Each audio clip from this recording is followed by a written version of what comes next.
Allah Ta'ala berfirman, "Wa may yuhinillahu famalahu mim mukrim." Barang siapa yang telah Allah hinakan, maka tidak ada satupun yang bisa memuliakannya. Ya.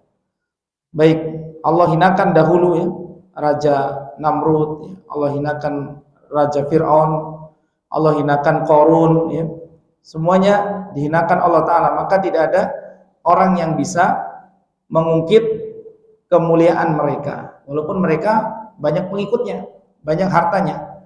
Namun sejarah mencatat ya, ketika Allah sudah menghinakan mereka, maka tidak ada satupun yang akan memuji-muji Fir'aun. Tidak ada satu orang pun yang akan memuji-muji Namrud bisa membangun kerajaan Babilonia, Fir'aun bisa membangun kerajaan kebudayaan Mesir kuno misalkan, dan Qarun hartanya seabrek-abrek ya, karena mereka telah dihinakan oleh Allah. Tidak ada yang bisa untuk memuliakan mereka. Bismillahirrahmanirrahim. Assalamualaikum warahmatullahi wabarakatuh. Alhamdulillahirabbil alamin wa bihi nasta'in ala umurid dunya waddin, wassalatu wassalamu ala sayyidil mursalin nabiyina Muhammadin wa ala alihi wa sahbihi wa man tabi'ahum bi ihsan ila yaumiddin. Qala Allah Ta'ala fi kitabihil karim, ya ayyuhalladzina amanu ittaqullaha haqqa tuqatih wa la tamutunna illa wa antum muslimun. Wa qala aidan, ya ayyuhalladzina amanu ittaqullaha wal tanzur nafsum ma qaddamat lighad wattaqullaha innallaha khabirum bima ta'malun. Amma ba'du. Segala puji kita panjatkan untuk Allah Subhanahu wa taala atas segala nikmat dan karunia yang telah diberikan kepada kita. Kita lanjutkan kajian kita, jamaah rahimani wa rahimakumullah. Pembahasan yang lalu kita berbicara tentang nama Allah Al-Karim dan Al-Akram. Al-Karim dan Al-Akram artinya zat yang maha mulia. Karimun, mulia. Karim arti asalnya adalah banyak memberi atau dermawan. Ya, ini kedermawanan Allah Subhanahu wa taala. Ya. Dalam pembahasan nama Al-Karim.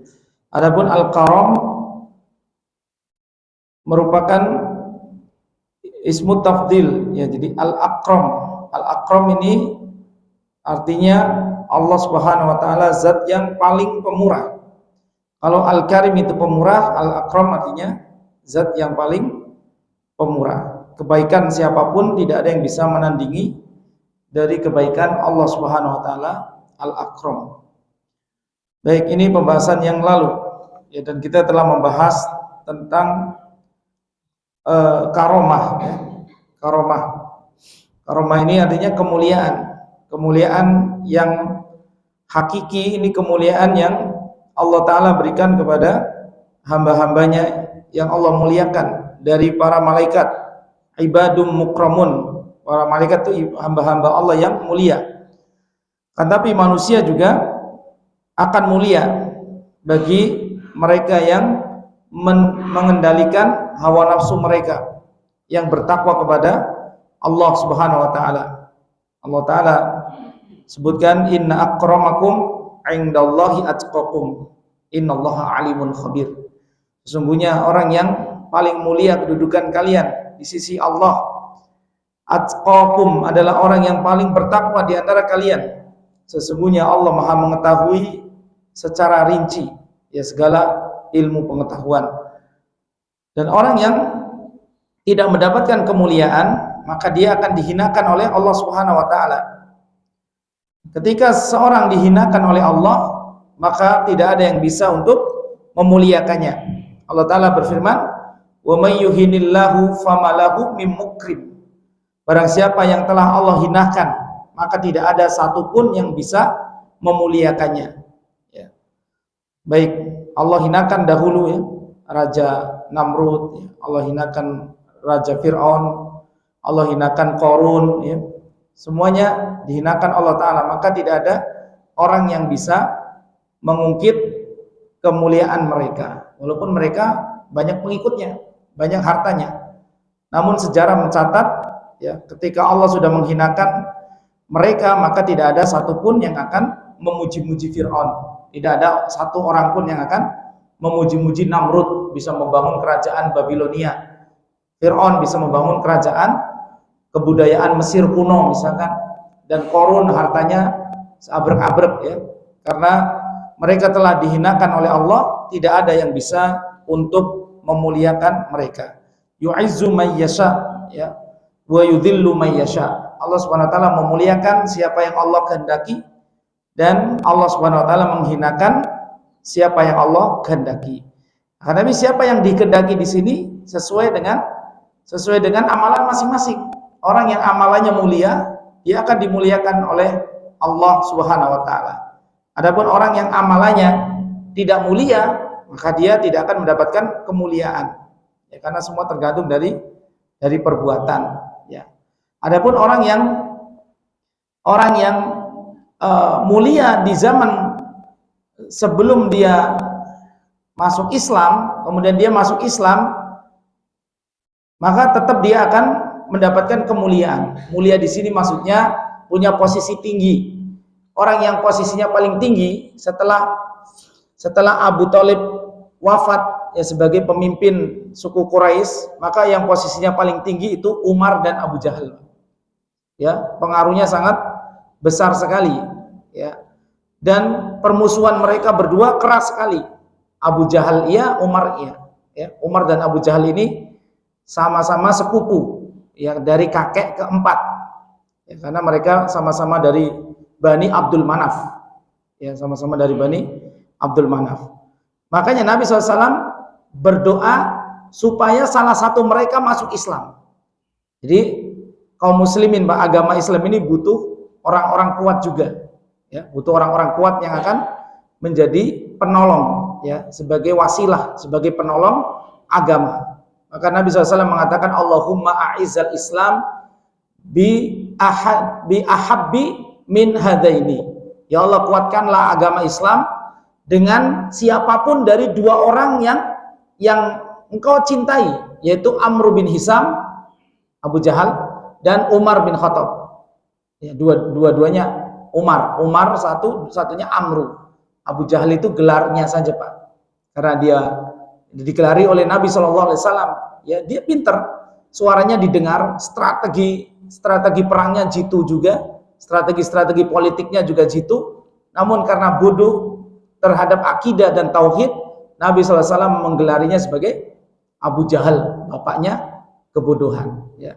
Dan permusuhan Abu Jahal ini ternyata keras sekali. Permusuhan Umar juga keras, Pak. Pokoknya kalau ada orang ibadah di Ka'bah pasti diganggu. Bahkan Nabi SAW sendiri pun dituangi kotoran onta, ya, diinjek, selendangnya ditarik, ya. Ini dilakukan oleh orang-orang Quraisy dahulu. Sehingga ketika Umar bin Khattab masuk Islam, setelah 40 laki-laki masuk Islam di Baitul Arqam bin Arqam, kemudian 20 wanita masuk Islam, maka setelah itu Umar pun masuk Islam. Bisa masuk Islamnya Umar, maka Umar itu mulai ternyuh terhadap keadaan saudara-saudara mereka dari satu suku mereka yang diintimidasi di kota Mekah. Mereka harus hijrah ke Habasyah, ke Ethiopia. Maka Umar bin Khattab ini mulai merasa kasihan kepada saudara sebangsanya sendiri, sampai, ya, diusir, ya. Dari situlah hati Umar mulai melembut, ya, kemudian menerima Islam. Akhirnya dia pergi ke depan Nabi SAW dan menyatakan keislamannya. Dan setelah Umar masuk Islam, dia berpikir dengan cerdas, saya akan mendatangi orang yang permusuhannya paling keras terhadap Islam, yaitu Abu Jahal.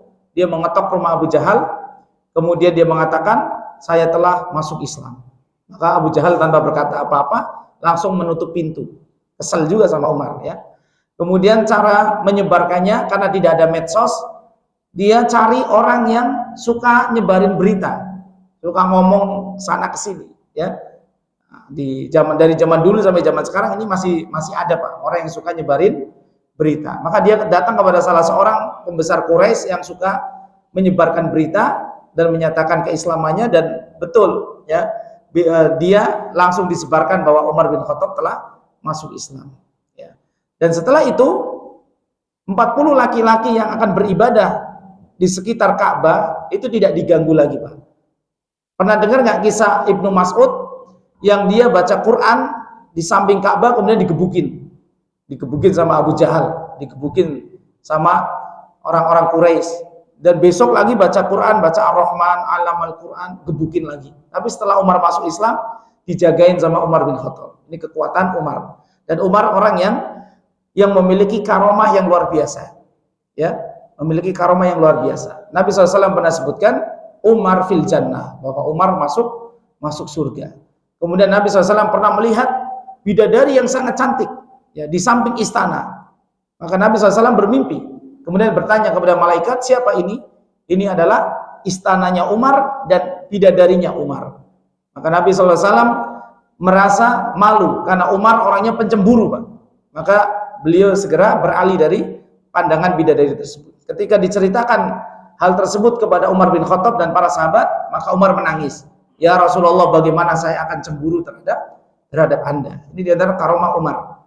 Nabi SAW pernah mengatakan, wahai Umar, seandainya ada Nabi setelah aku, maka itu adalah engkau. Banyak sekali ide-ide ya dari Umar bin Khattab yang disetujui oleh wahyu Al-Quran. Ya. Dan Nabi SAW menyebutkan karomah Umar bin Khattab, bahwa wahai Umar, seandainya kamu berjalan di suatu jalan, di satu gang, maka setan akan memilih jalan yang lain. Ya, saking takutnya setan kepada engkau. Karena Umar menegakkan keadilan. Ya, Umar ini kuat sekali ilmunya, Pak. Karomah Umar bin Khattab ini ilmunya. Sehingga Nabi menyebutkan seandainya ada Nabi setelah aku, maka itu adalah engkau. Ya. Ya, baik, ini diantara kisah karomah. Bahkan Umar pernah berkhutbah di kota Madinah. Maka Umar pernah berkhutbah di mimbar di hari Jumat, di khutbah Jumat. Kemudian Umar diperlihatkan pemandangan bahwa pasukan kaum muslimin yang diutus untuk melawan Romawi terdesak. Kemudian dia berteriak, ya Sariyal Jabal, wahai Sariyah, pemimpin perangnya, Jabal al-Jabal, maka naiklah ke gunung, maka kalian akan selamat. Dan betul itu didengar oleh yang sedang bertempur bersama kaum muslimin yang lain, terdesak oleh pasukan musuh. Ini diantara karomah-karomah yang dimiliki oleh Umar bin Khattab radhiyallahu anhu. Ya, jadi karomah itu ada ya, Pak. Dan karomah itu dimiliki oleh wali-wali Allah Ta'ala. Ya, namun karomah itu sekali lagi tidak dipelajari. Misalkan ilmu laduni, nggak boleh tidur 7 hari 7 malam. Lawang saya yang tidur terus aja matanya sakit. Gimana orang yang nggak tidur 7 hari 7 malam, kemudian nggak boleh makan makanan yang tersentuh api, ya. Kemudian di hari ke-7 dites, ya. Ternyata pengen dapat ilmu kebal doang. Ada teman saya yang bercerita, kemudian dia cerita gimana ini ngetesnya bagaimana, ya. Nah, yang penting kamu yakin katanya. Yang penting kamu yakin kalau ini nanti golok nggak mempan. Nah, dia nggak mau coba-coba, spekulasi, ya kan? Ah, ini mah ilmu nggak bener kalau gini. Padahal dia udah 7 hari sudah nggak tidur, ya, sampai lesu, udah nggak makan yang tersentuh api dan sebagainya, ya. Jadi karomah-karomah itu tidak dipelajari. Karomah itu muncul karena ketakwaan seseorang, ya. Karena ketakwaan seseorang, dan kisah-kisah karomah masih banyak sekali. Karomah itu ada. Kita meyakini adanya karomah tersebut, namun bukan karomah-karomah yang bohong-bohongan. Ya, kemudian karomah ditunjuk-tunjukkan, ya, dipertontonkan. Ya, itu bukan karomah, itu sihir. Ya, itu sihir. Karena karomah itu identik dengan ketakwaan. Inna akramakum indallahi atqakum. Baik. Nama setelah ini adalah nama Ar-Raziq. Ya, nama yang akan kita pelajari Ar-Raziqu dan Ar-Razzaq. Tapi saya rasa ini sudah kita bahas, ya. Nama Ar-Raziq dan Ar-Razzaq, ya. Artinya yang maha memberi rizki, ya, bahwa segala sesuatu rizkinya telah dijamin oleh Allah Subhanahu wa taala. Ya. Saya ingat ini udah dibahas, ya. Baik. Kalau Al-Fatah sudah belum, Pak? Belum ya? Kita akan bahas nama Al-Fattah karena pernah saya loncat daftar isi. Jadi saya ingat, oh iya, saya pernah salah loncat daftar isi. Sekarang nama yang ke-76 adalah nama Allah Al-Fattah. Ya. Al-Fattah artinya yang maha membuka. Dari kata fataha yaftahu. Ketika kita doa masuk masjid, kita berdoa Allahumma iftahli. Ya Allah, bukakanlah untukku abwaaba rahmatik, pintu-pintu rahmatmu. Ya, ini makna Al-Fattah, ya, yang maha membuka. Akan tapi Al-Fattah memiliki 3 makna di sini. Ya. Al-Fattah atau zat yang maha membuka di sini memiliki 3 makna. Yang pertama, alladzi yaftahu abwabar rizqi war rahmah li ibadihi. Dialah zat yang membuka pintu rizki dan pintu rahmat untuk hamba-hambanya. Wa ma in ghalaqa alaihim min umur. Dia pula yang maha membuka sesuatu yang tertutup, ya, dari perkara-perkara, urusan-urusan yang dimiliki oleh hamba-hambanya. Ya, jadi perkara-perkara yang tertutup itu banyak, Pak. Ya, kita belum menemukan solusi dalam sebuah masalah, ini namanya sedang tertutup, dan hanya Allah yang maha membuka semua itu. Ya, misalkan kita punya hutang tak kunjung lunas, itu juga tertutup. Ya, maka kita minta dibukakan kemudahan untuk melunasi hutang tersebut. Ya, maka berdoalah dengan nama Al-Fattah sesuai dengan maknanya. Ini namanya doa menggunakan munasabah. Munasabah itu asmaul husna yang cocok untuk memohon permintaan sesuai dengan kebutuhan masalah atau hajat yang kita miliki. Ya. Yang kedua, Al-Hakim alladzi yaqdi baina ibadihi bil haqqi wal adli. Yang kedua, Al-Fattah bermakna Al-Hakim, yang maha mengadili. Alladzi yaqdi, yang Allah Ta'ala menjadi pengadil, yang menjadi yang maha memutuskan antara hamba-hambanya bil haqqi wal adli, dengan hak dan keadilan. Banyak sekali hukum-hukum di dunia yang tidak didasari dengan kebenaran dan keadilan. Itu ciri hukum dunia, Pak. Ya, mau di dunia mau di Indonesia sama.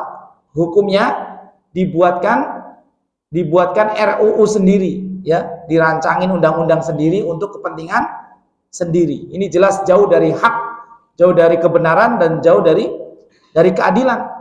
Ya, dia bikin perpu untuk apa? Suatu kepentingan pribadi, kepentingan presiden misalkan, biar anaknya menjadi pejabat, walaupun perpu sebelumnya tidak ada perpu, maka dibikin perpu sendiri. Ya, nanti anaknya punya kasus, mau disidang, nggak jadi, ya, diundur tanggal 24, tanggal 24 nggak jadi juga. Inilah hukum di dunia. Ya. Betul-betul jauh dari hak. Ya. Kenapa? Karena kalau ketahuan kebenarannya, maka jelas akan merugikan yang bersangkutan. Ya, dan jauh dari keadilan. Hukum-hukum yang dimiliki oleh Indonesia saja, ya, jauh sekali dari kata adil. Karena hakim bisa dibeli. Ya. Makanya ada hadis yang sangat keras yang berbicara tentang ini, ar-rashi wal murtashi finnar. Orang yang menyuap dan orang yang menerima suap, maka dia ada di neraka. Ya, ini obat buat kita, rakyat jelata, kawula alit, ya, bukan rakyat jelata.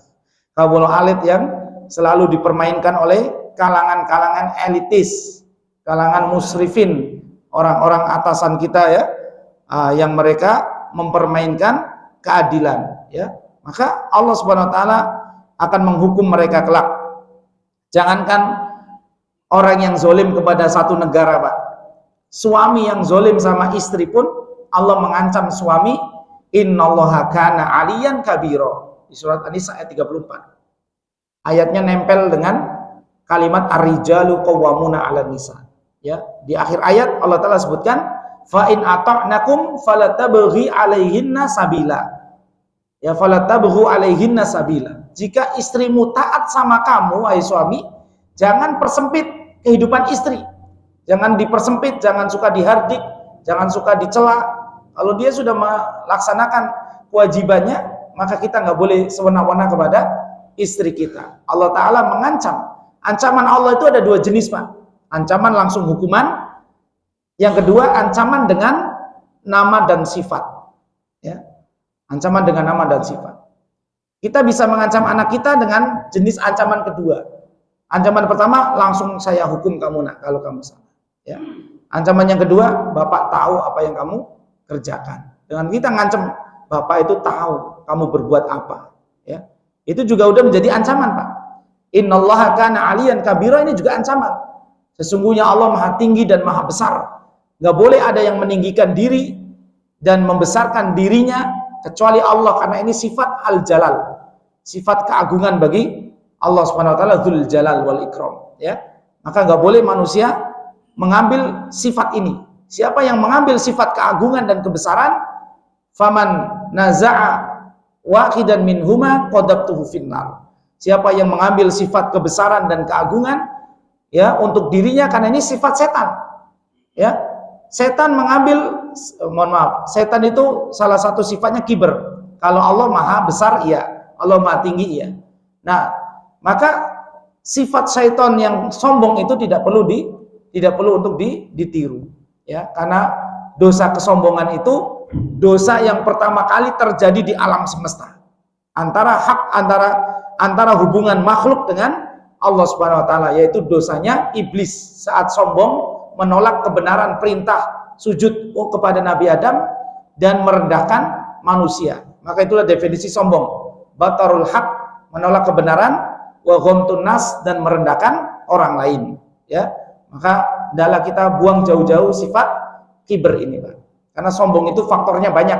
Bisa pengikut, bisa harta, bisa ketampanan, bisa kecantikan, bisa ilmu. Ilmu juga bisa menyebabkan menjadi sombong, ya.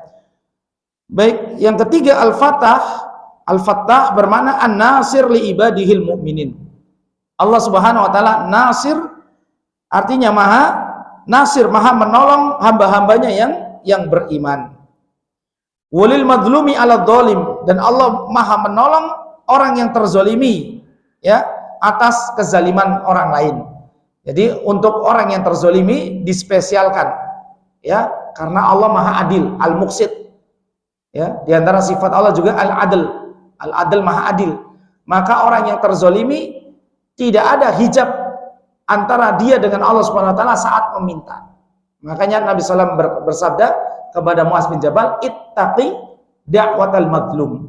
Wahai Muaz, hati-hati engkau dengan doa orang yang terzolimi, ya. Nah, maka Allah maha menolong orang-orang yang terzolimi dari pelaku kezaliman.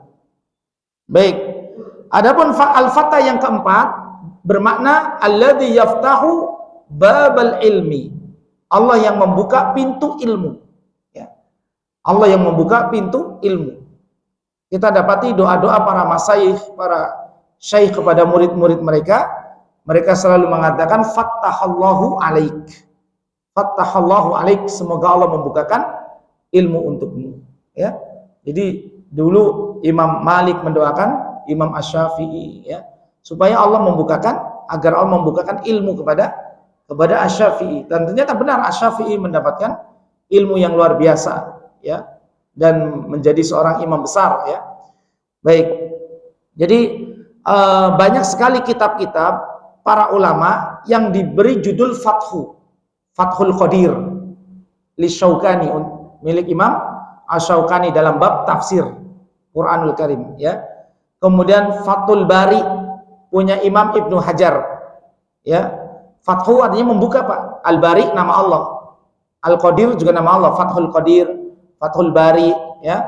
Fathul Bari ini kitab hadis Sahih Imam, Sarah Sahih Imam Al-Bukhari. Dan ada juga Fathul Bari-nya Imam Ibnu Rajab, ya. Ada dua Fathul Bari. Kemudian Fathul Majid, ya.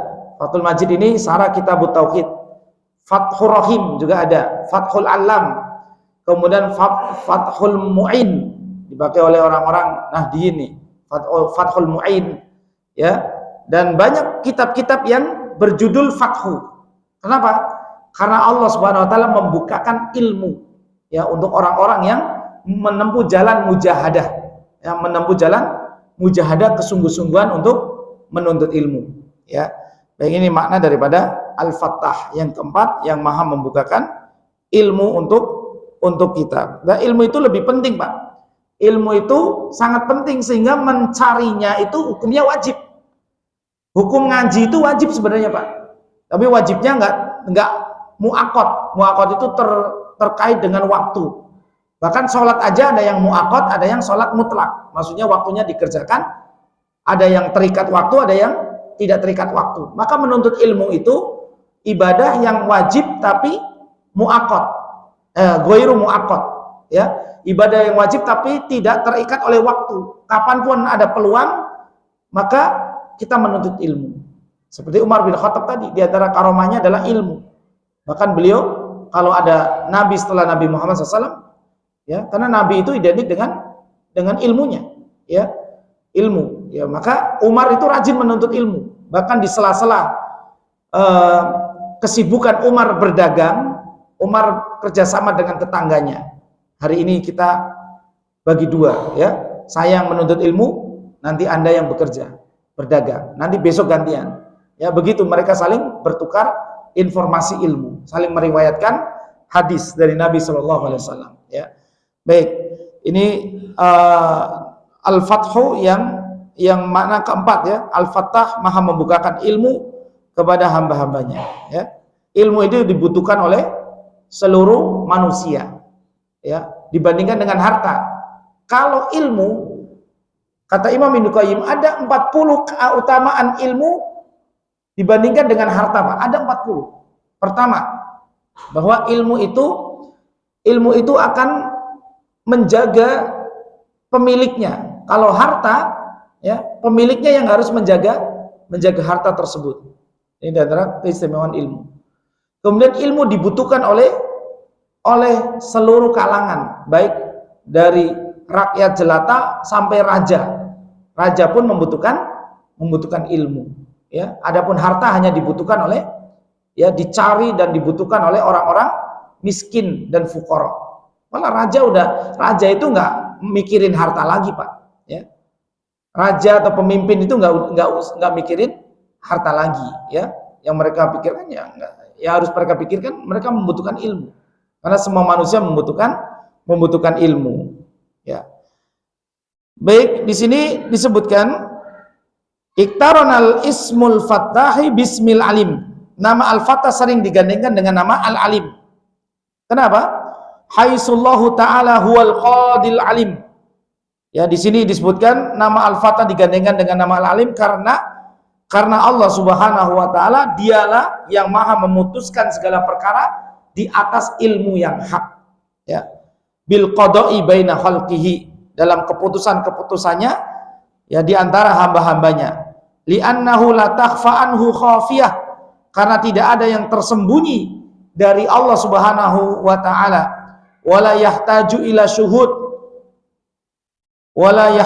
ila syuhudin tu'rafuhu al-muhiq minal mubtil. Allah tidak memerlukan saksi-saksi di dalam keputusannya untuk mengetahui siapa yang benar dan siapa yang batil, siapa yang salah, ya, karena Allah alim, maha mengetahui.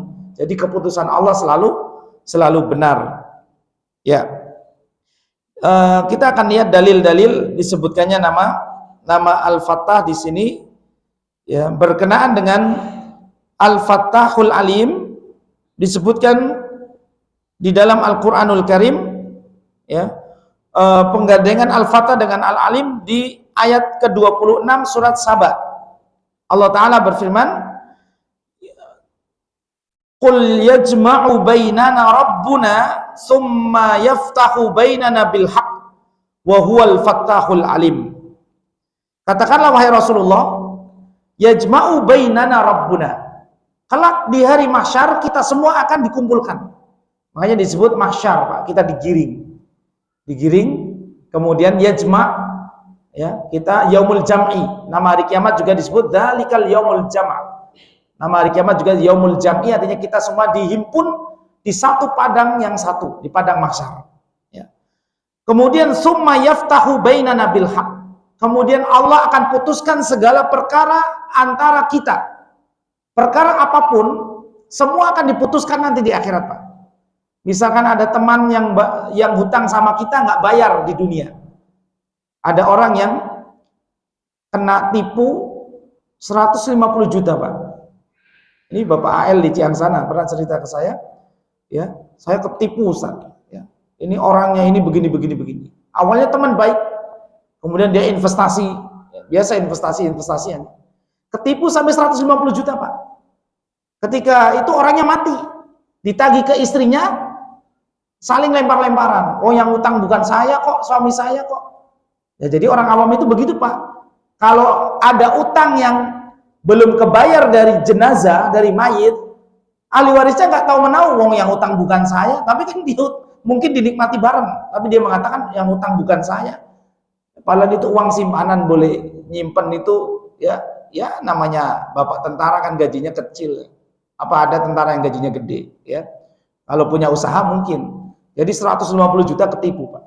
Nah, saya bilang, ya, dan nanti semua perkara akan diputuskan di akhirat. Hati-hati masalah hutang, Pak. Mujahid saja tidak akan masuk surga sebelum utangnya lunas. Dan Nabi SAW tidak mau menyolatkan orang yang punya hutang walaupun 2 dinar. 2 dinar itu kan cuma 8 juta. Ya. Akan tapi kita bagi yang berhutang tapi punya iktikat untuk melunasi, menyicil hutang terus dicicil tanpa hutang riba, ya. Maka Allah akan bantu dia. Akan bantu dia itu di dunia akan dibantu. Masalahnya di akhirat pun kalau dia sudah ada niat, keinginan untuk melunasi hutang tersebut, maka di akhirat pun akan diampuni oleh Allah Subhanahu wa taala. Tapi banyak fenomena di antara kita yang hutang tapi tidak dibayar. Ya, karena niatnya utang tapi nggak niat bayar. Ya. Makanya ada suatu toko yang saya singgahi, di situ ada sebuah kalimat motivasi bahwa Hiroshima dan Nagasaki itu hancur karena bom. Adapun toko saya akan hancur karena bon. Beda M sama N doang. Itu maksudnya dilarang ngebon gitu, Pak. Tapi pakai acara sejarah juga, dulu ya. Hiroshima Nagasaki hancur lulu lantak karena bom, ya. Toko saya ini hati-hati nih, bisa hancur karena bon kalian ini, ya. Makanya dilarang ngebon, ya. Baik, ya, hutang itu perkara yang luar biasa, ya. Baik, di sini disebutkan yaftahu bainana bil haq, sehingga hari kiamat juga disebut yaumul fathi, ya. Hari kiamat diantara nama hari kiamat di surat As-Sajdah ayat 29 Allah Ta'ala katakan qul yaumal fathi la yanfa'ul ladzina kafaru imanuhum walahum yungdharun. Pada hari keputusan tidak akan bermanfaat iman orang-orang kafir. Orang kafir nanti beriman, Pak. Oh iya, saya beriman adanya Allah sebagai Rabbul Alamin, adanya perkara, udah nggak ada manfaat lagi, ya. Walahum yungdharun, dan mereka tidak akan diberi tangguh. Mereka tidak akan diberi tangguh itu kalau di dunia masih banyak penangguhan. Hukuman itu masih bisa ditangguhkan. Tapi kalau sudah yaumul fatah, hari akhirat nanti tidak ada penangguhan. Ketika malaikat disuruh khuduhu faghullu. Khudu, ambil dia, faghullu, dan seret dia ke neraka. Tsummal jahima sallu, lemparkan ke neraka. Tsumma fi silsilatin dar'uha sab'una dhira'an fasluku. Kemudian ikat dengan rantai yang panjangnya 70 hasta, ya.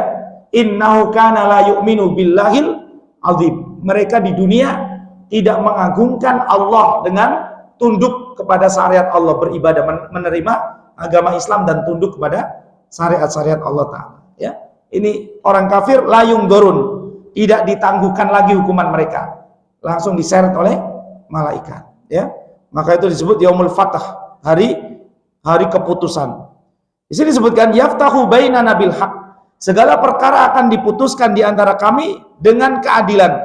Wa huwal fattahul alim, dan dialah yang maha memutuskan lagi maha mengetahui. Sampai hisab itu terjadi 2 kali, Pak. Hisab besar dan hisab kecil. Hisab besar di yaumul hisab, ya. Adapun hisab kecil antara orang-orang yang beriman terjadi di Qantoroh. Setelah Siratal Mustaqim, setelah As-Sirat, maka ada satu tempat para ulama mengatakan Qantara dan Sirat terpisah. Sirat itu jembatan yang dibentangkan di atas neraka. Nanti sebelum sampai depan surga, ada satu tempat yang namanya Qantara. Di situ terjadi kisos kecil antara kita orang-orang yang mau masuk surga masih dikisos lagi. Barangkali ada unek-unek yang belum selesai di dunia. Karena penduduk surga tidak boleh ada kedengkian sama sekali. Sehingga pure orang yang melewati Qantara benar-benar tidak memiliki dosa lagi. Ya, benar-benar sudah selesai urusan kezolimannya antara dia dengan saudaranya di dunia. Misalkan dulu tetanggaan tapi masih ada dengki sedikit ya. Salam nggak mau ya. Ya kadang salam ya, Assalamualaikum waalaikumsalam. Tapi masih menyimpan rasa ya. Karena rasa itu sulit hilang. Nanti akan dikisos Pak seperti ini. Sampai diambil kebaikannya. Kebaikannya diambil sedikit ya untuk dia, kemudian dia derajatnya akan naik sedikit, kemudian selesai masuk surga semuanya. Wa naza'na ma fi qulubihim min ghillin ikhwana. Maka penduduk surga ini semuanya dicabut dari hatinya rasa dengki dan mereka saling bersaudara, bahkan bisa saling mengunjungi Pak. Ya, saling mengunjungi penduduk surga yang tinggi mengunjungi penduduk surga yang di bawahnya. Tapi yang bawah nggak boleh mengunjungi yang atas. Itu aturan mainnya seperti itu. Makanya kita harus jadi yang tertinggi. Yang tertinggi itu kan muqarrabin ya. Derajat surga itu ada dua kan? Di surat Al-Waqiah, muqarrabun dan ashabul yamin. Ashabul yamin masuk surga. Namun muqarrabun ini amalnya ya spesial Pak. Wasabiqun as-sabiqun. Harus beramal secepat mungkin untuk mendapatkan surga. Makanya rumus dunia tawakal kemudian ikhtiar. Ya. Tawakal kepada Allah kemudian ikhtiar. Ikhtiar disertai tawakal. Ya. Iqil summa tawakkul ilallah. Nabi SAW mengatakan, ikat ontamu kemudian bertawakallah kepada Allah. Jadi usaha dan tawakal. Kalau masalah dunia Pak, masalah rezeki demikian, tawakal kepada Allah, kita ikhtiar cari rezeki. Tapi kalau masalah akhirat, ingin dapat surga yang tinggi, rumusnya satu. Kalau dunia rumusnya dua, ikhtiar dan tawakal. Kalau surga rumusnya satu. Rumusnya fa'idha faraqta fansob. Apabila selesai beramal kebajikan, pindah ke amal kebajikan yang lain. Ini akan mempertinggi derajat surga kita. Ya, belum isya kan Pak ya? Belum ya, sedikit lagi. Baik, ini nama Allah Al-Fattah. Ya, di antara doa Al-Fattah, doa-doa Al-Fattah ini dipakai oleh para nabi Pak. Contohnya Nabi Syuaib. Nabi Syuaib itu ketika berdakwah kepada kaum yang menentang tauhid, menyekutukan Allah. Nabi Syuaib itu umat Ashabul Aikah. Dia punya satu pohon yang disembah-sembah. Pohonnya pohon besar sekali Pak. Namanya pohon Aikah. Aikah itu nama pohon. Nabi Syuaib berdakwah di tengah-tengah mereka, tidak diterima dakwahnya. Masyarakatnya juga keras.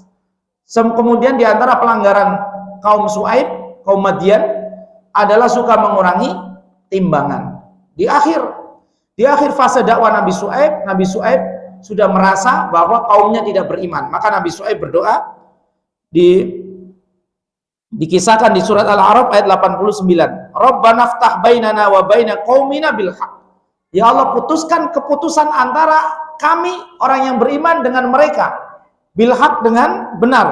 Wa anta khairul fatihin, dan kau adalah sebaik-baiknya khairul fatihin, sebaik-baiknya pemberi keputusan. Karena sebaik-baiknya pemberi keputusan Allah Ta'ala. Maka Allah turunkan azab untuk kaum yang membangkang. Ya, kepada kaum yang membangkang. Ya, baik. Kemudian Allah Ta'ala berfirman, qala mala'ul ladzina istakbaru min qaumihi lanukhrijannaka ya Syuaibu wal ladzina amanu ma'aka min qaryatina aw la ta'udunna fi millatina. Kaumnya semakin membangkang. Kemudian kalau Nabi Syuaib tidak kembali kepada agama nenek moyang, maka Nabi Syuaib diancam, dibunuh dan diusir.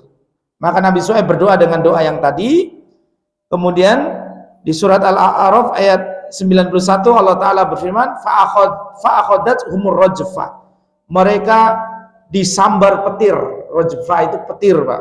Ya, petir suara yang sangat keras. Fa'asbahu fi darihim jasimin.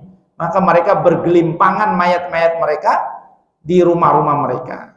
Ini azab yang ditimpakan untuk kaum Nabi Syuaib yang melanggar, ya. Jadi nama Al-Fatah ini sudah dipakai oleh para Nabi Syuaib, ya. Kemudian Nabi Nuh alaihissalam untuk membanjirkan, untuk menenggelamkan dunia, ya. Semuanya berdoa dengan nama Al-Fatah.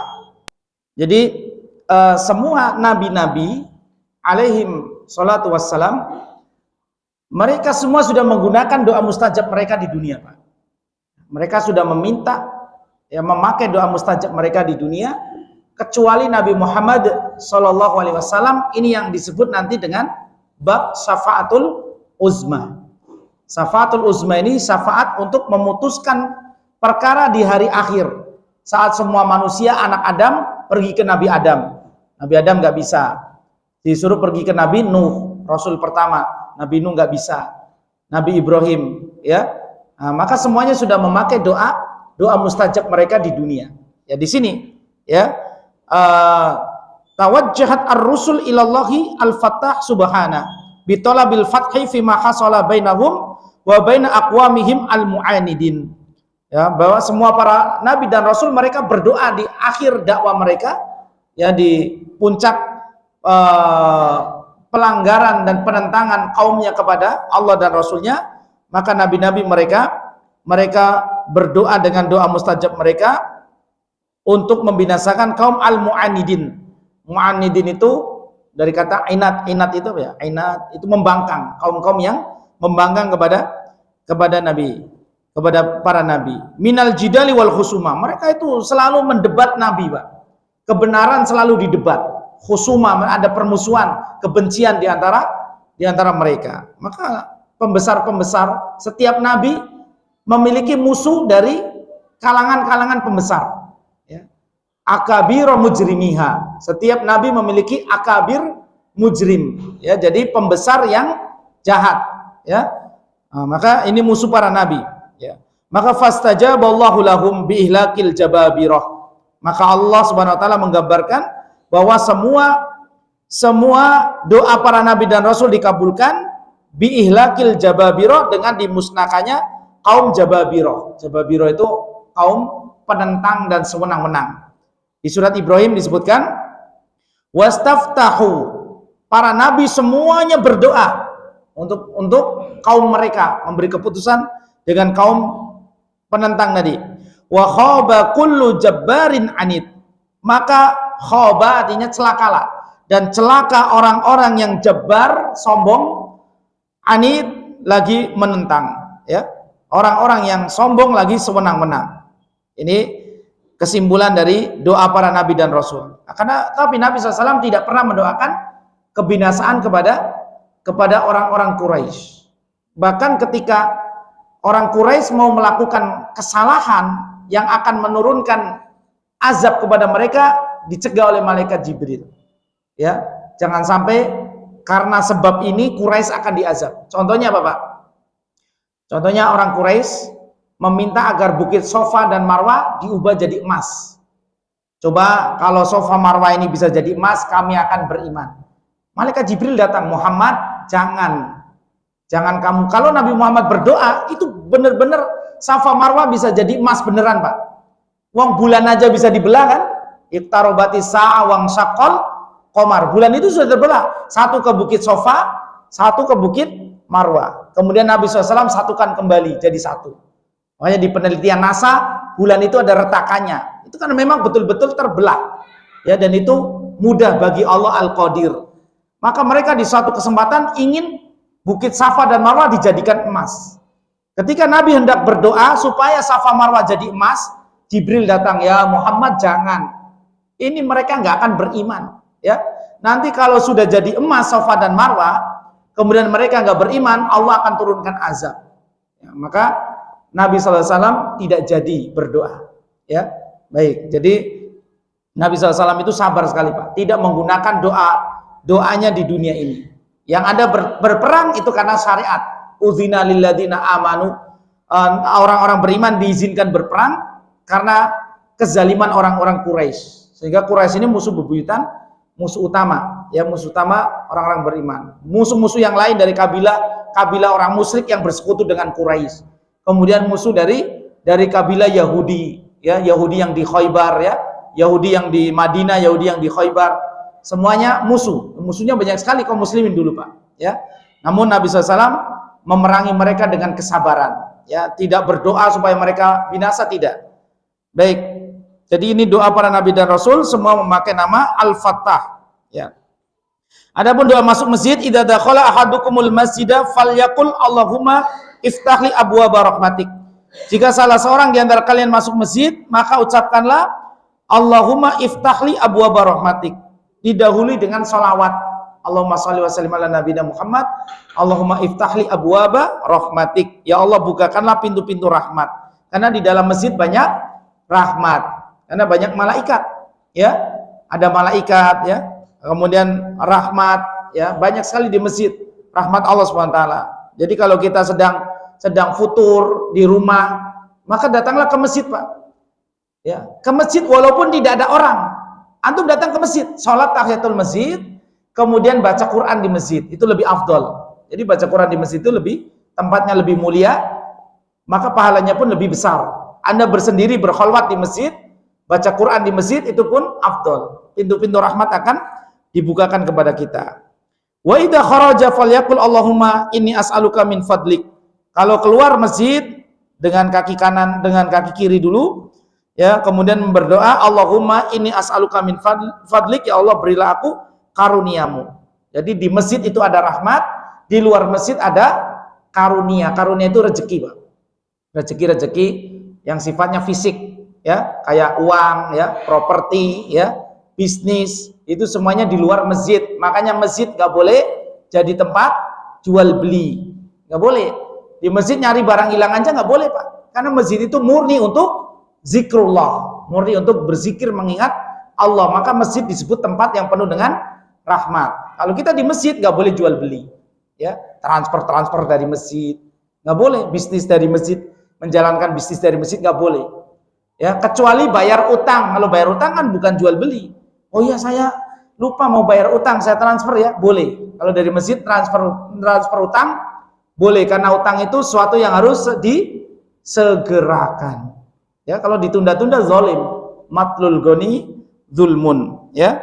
Baik, ini dia pembahasan nama Al-Fattah. Semoga Allah Ta'ala bukakan kita semua, ya, ilmu, ya, untuk semakin mengenal Allah Subhanahu Wa Ta'ala, sehingga keimanan kita semakin bertambah, ya, dan ibadah kita semakin bertambah karena kecintaan kita kepada Allah. Karena kan tak kenal maka tak sayang, begitu kan?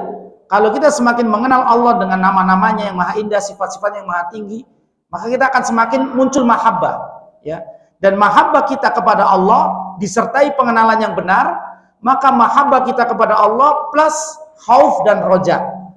Tidak seperti sebagian orang yang mereka mencintai Allah tapi tidak takut kepada Allah, sehingga dia ngelunjak, ya. Dia mengatakan, ya Allah, jika aku, ya, jika aku beribadah kepadamu, meminta surga darimu, maka masukkanlah aku ke neraka yang paling dalam. Jadi dia mengaku mencintai Allah tapi nggak takut sama Allah, ya. Jadi kalau ada dari ibadahku yang mengharap surga darimu, ya, maka masukkanlah aku ke neraka. Sampai dia bilang begitu, Pak. Ini tentu ulama-ulamanya sudah ada di kitab-kitab mereka, ya, di kitab-kitab mereka. Nah, kemudian orang yang takut kepada Allah tanpa disertai dengan mahabbah, itu pun akan putus asa. Jadi harus diseimbangkan, Pak. Ada yang takut tanpa cinta, itu putus asa. Ya, kita takut sama pemimpin yang zalim misalkan, putus asa kita dari. Tapi kalau kita memiliki raja yang kita juga takut terhadap keputusannya, tapi kita cinta sama raja ini karena raja ini dermawan dan sebagainya, maka akan seimbang. Maka mahabbah, kemudian takut, kemudian harap, ini harus seimbang. Ini yang disebut dengan rukun ibadah. Ini buah daripada mengenal Allah Subhanahu wa Ta'ala. Dan ibadah hati berupa takut, atau cinta, itu semuanya bisa menggugurkan dosa-dosa. Jadi dosa itu bisa gugur dengan ibadah amalan hati. Innalladzina yakhshawna rabbahum bil ghaib lahum maghfiratun wa ajrun kabir. Ya, orang yang takut kepada Allah, maka baginya ampunan dan pahala ajrun kabir, yaitu surga. Ini karena takut, ya. Orang cinta pun demikian, ya. Kalau Allah sudah mencintai kita, maka Allah akan memasukkan kita ke dalam surga. Maka laisa sya'nu man yuhib walakinna sya'na man yuhab. Yang jadi perkara itu bukan kita mengaku-ngaku mencintai Allah, tapi kita dicintai Allah apa tidak? Amalan kita sesuai dengan apa yang Allah perintahkan apa tidak? Karena kita diuji dengan ayat 26 surat Ali Imran. Qul in kuntum tuhibbunallah. Katakan wahai Rasulullah, jika kamu ngaku-ngaku mencintai Allah, fattabi'uni, ikutilah syariatku, syariat Nabi Muhammad SAW. Ini ayat imtihan, ayat ujian buat orang-orang yang ngaku mencintai Allah, maka dia harus mengerjakan apa yang diperintahkan oleh Rasulullah SAW dan meninggalkan apa yang dilarang oleh Rasulullah SAW. Barakallahu fiik, yang bisa sampaikan. Apakah ada pertanyaan? Kita rasa cukup, kita tutup dengan zikir kafaratul majlis. Semoga Allah menerima amalan kita. Subhanakallahumma wa bihamdika asyhadu an la ilaha illa anta astaghfiruka wa atubu ilaik. Billahi taufiq wal hidayah. Wassalamualaikum warahmatullahi wabarakatuh.